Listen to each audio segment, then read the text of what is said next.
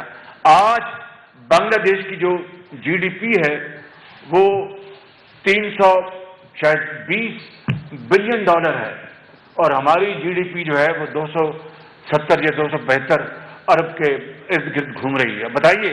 اور ان کی جو پاپولیشن وہ 17 کروڑ, ہماری پاپولیشن جو ہے وہ اس کو 23 کروڑ کے ارد گرد گھوم رہی ہے. بتائیے کہ کس طرح اپنا بنگلہ دیش ہم سے علیحدہ ہوا, قائد کا پاکستان دو لخت ہوا, اور آج ہم کہاں اور بنگلہ دیش کہاں.